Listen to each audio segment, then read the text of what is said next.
In this episode, we will explore the connection between the Truman Show and the Matrix Season 4.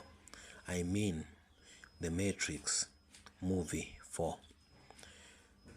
Now, to get to the point so I can elaborate on it further, the Truman Show, the storyline is simple. They talk about a man who comes to find out his world isn't real, that the people around him are paid actors, that basically they seem to have a vested interest in him. He may have or may not have found the cameras in his house. So he basically comes to know that he is a center of attention. And since this is acted by Jim Carrey, and this is not a serious actor, the person does not take offense to this one. He seems to be more like a child enjoying finding out a secret. And after exploration, he comes to the conclusion that there is a way out, and eventually finds the way out and leaves. And he hears on a speaker, please stay if you want to, or if you don't want to, you can leave. He chooses to leave. Now, for the Matrix, this is the fourth movie. They basically now convince Neo that the Matrix was nothing more than his own imagination. He made up the game from his own imagination, and that's where the Matrix came from. The world is real. He even talks to a shrink who tells him, don't even entertain the idea that the Matrix is real. You know you have a mental problem. Okay?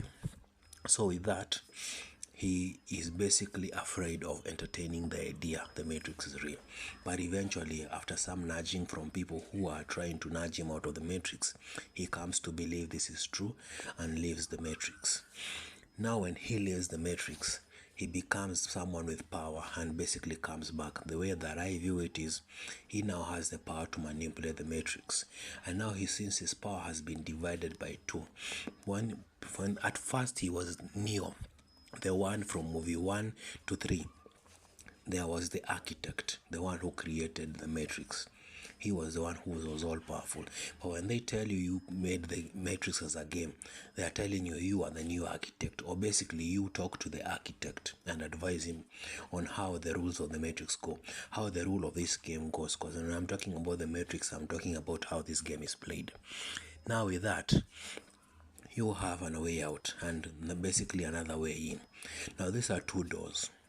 One is for the Truman door and the other one is for the Matrix.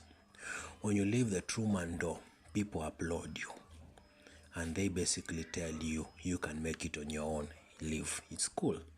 The other one is the Matrix door. When they leave you, people are pissed off because they know that you have broken the game and now they want you never to come back in the game, or if they do, they're going to make your life very hard. Now those are two doors, and I had told people on Twitter, I want you to choose a door, because me personally, when I make a choice, I'm going to make a choice to go through the Matrix door, because I do not want to live with praise.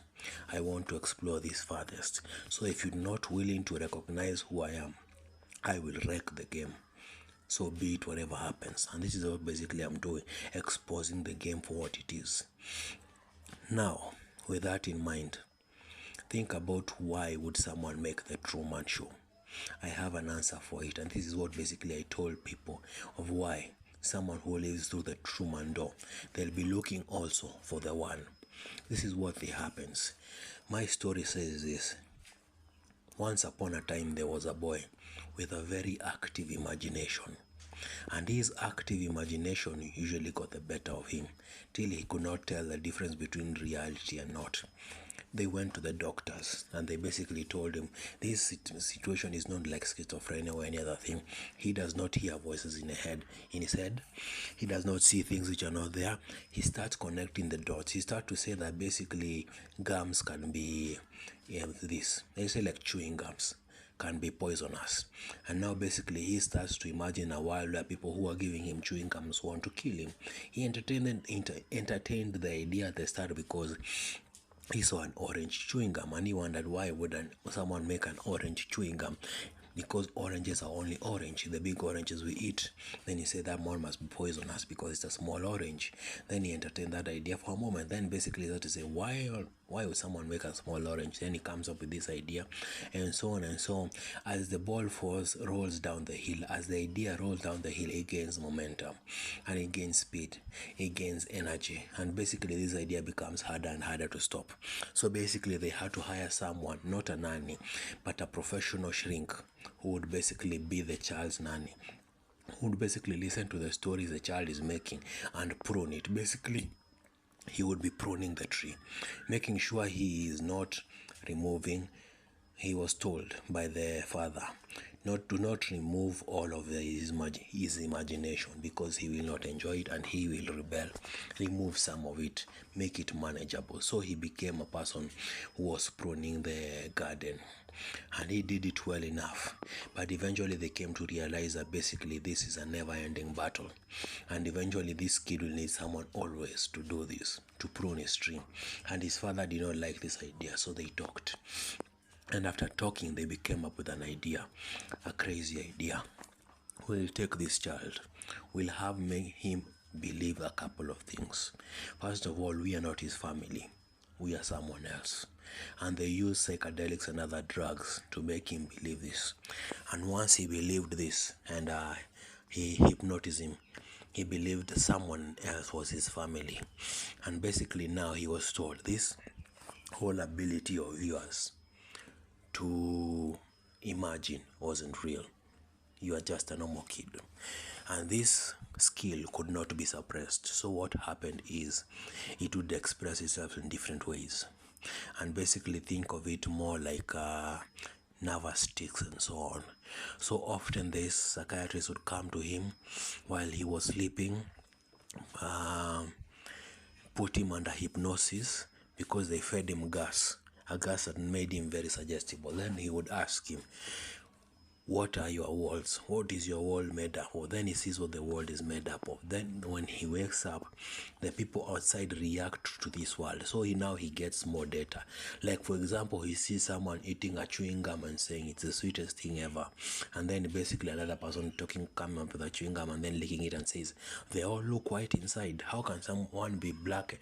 How can one be bad if they're all the same inside? Questioning the bad ideas and basically breaking them down. So what he was doing is he was showing him everything that he believed that was bad, the bad fruits, the bad trees, the bad branches. He himself, no one would come and tell him it was false. He would have to see it for himself. And as the days went on and he grew older, he started to basically become more aware of this, that some of these ideas don't add up. And now they made the story even more and more complex. So they were building walls upon walls, layers upon layers. The guy at the top was creating his own story, feeding it down, and basically leaving a trail for him to come to the top. And basically now he had something interesting to solve. And when he was solving these riddles to get to the top, he had to reinforce his story. And basically that for him became like a rule, a philosophy of how to create better stories, till eventually he came to a point where basically he could now somehow see that the world is real. This is what the world is, not him being aware that he's living in a fake world. No, him believing he is actually gifted, which at the beginning he thought was just your normal average Joe. Now with that, they started to continue to tweak, react to things. So basically, like being prompted by little words, and each word had its own meaning, and he could now try and imagine some meanings behind it.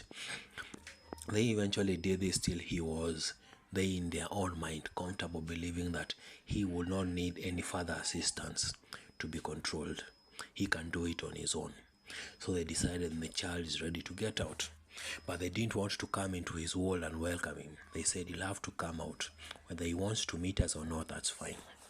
But here's the kicker. To create a world like you see in the Truman Show, a city where everyone is a paid actor, a city that has been bought, the person who does this needs to be very rich. And what happens is one of the children there, Truman is not the only child with this skill. He was one of many. And basically one of them is the true man. The others are pretenders. So now that's how I come to say there is the one. Now there's a door, and we each now believe we are true man, and we each at a certain point decide to leave. One of us will come to realize we are not the true man. We are just one of his copies. We are one of the children who the parents said, if you are going to help your child, could you help ours also? They said it's a big city, there is more than enough room for your kid. And that's how it went down. Now you get out of this place and you come to see the real world. So where, if you lived in a place where you haven't explored too much, how big would this place be? I'd vested in telling you that in this world it could be as big as a country, as an entire country. And if you have never left your country and gone to other countries and see how they react, you might not know the truth about it. Now with that, you connect it now back to the two doors. The first door you leave, and if you are the true man, you get to meet your family and you get a big payday. And if you are not, you get nothing. The other door is Matrix. You live with nothing and a booze because you wrecked the game. And maybe if you are lucky, they say we want you back. And then even if you come back, you are half the man you used to be, half as powerful. You got to set a couple of basic rules of what you can and cannot stand in terms of how people play. So basically that's the main thing. The architect will ask you, why are you so pissed with the game? Why will you refuse not to play the game? These complaints will now be things that he would work on. He would not ban them, but he would add a toll to them so that people who are playing this game around you come to experience this toll. Like someone who's with ticks, and then if you think what a tick is, and you know the word tick is something that sucks your blood, and at the same time a tick is a correct thing. That correct. Basically, when someone says I give you a tick, we learn this in school. Basically, that's giving you that sign that is shown in the Nike. That's a tick. Now if someone comes and says this man, being around him, you get a tick. But be careful, and you come around him and you're doing things that he does not like, you get a tick that sucks your blood. You get a negative tick. But if you are around him and you do the things that he is okay with, you get a tick that is okay. So with that, you get a saying, if you want to play around him, be willing to incur some losses. And he has incurred losses also himself. He has his power cut in half, his ability cut in half, his prize cut in half. That is his toll. And he is come back because he's saying that's a fair trade. You cut my things in half, and people who want to play around me, who want to play unfairly, they also get a penalty. And the longer you stay, the more blood is sucked from you. So if you want to copy away, day in, day out. I don't get to decide whether I have left the game and come back in. If you think about the Matrix in terms of the way you see the movie, it is very crystal clear that when someone is out of the matrix and inside, outside there is poverty, inside there is riches. And now in this world, when you are in and out of this game, there is no difference. It's practically pure understanding. That's why I even mentioned when I said there was this song Kill the Lives. When I sing this song and people respect me and they say, unlike Dr. Strange where he said he was being shown everything, and then the person who was with the